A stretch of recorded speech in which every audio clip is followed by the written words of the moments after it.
DeLisa Rose.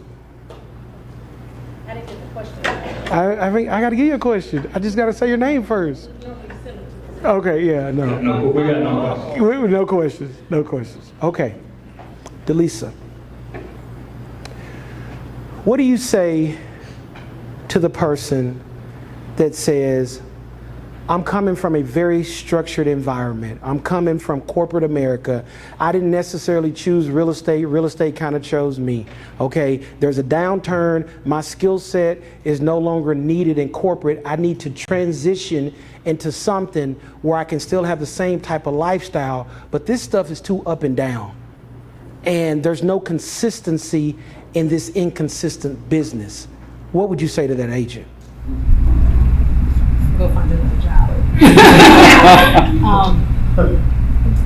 Just to get into it, you asked, what does it take to be successful in real estate? And it's kind of like the same question again. So if I could give that 1A, discipline, dedication, resilience, optimism, self-motivation, self-determination, self-drive, self-discipline, self-attitude,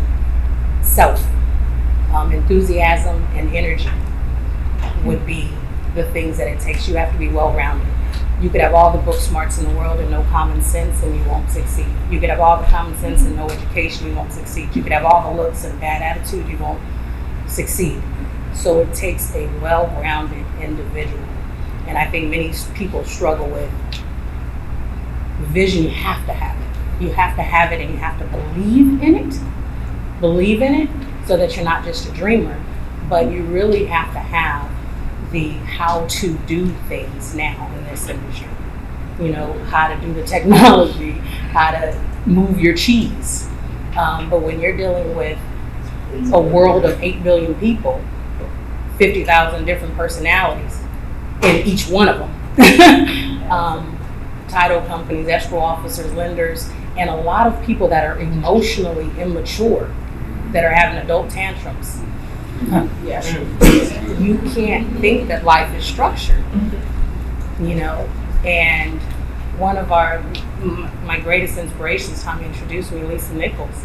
Part of the entire program was personal development. So that attitude, what I would say, is not the attitude that you'd want to come in with. You know, I'm doing this because I want the money. I'm doing this because I don't have anything else to do. I'm doing this, but I don't believe in myself. I'm doing this. You got a long way to go to be happy in this. And you know, that's what I would say. But the biggest thing is the discipline. If you have it, for part 1A, you know, that vision. That's right. But the vision is one thing. The dedication to do the work to get there.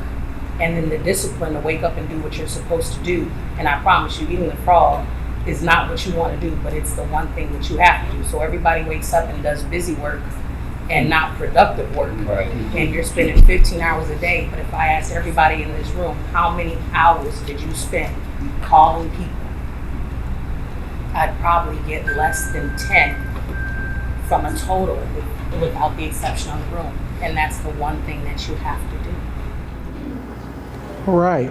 So, do y'all see a recurring theme amongst the panel? They didn't talk before, but success leaves clues. You have 6 sets of clues, ladies and gentlemen.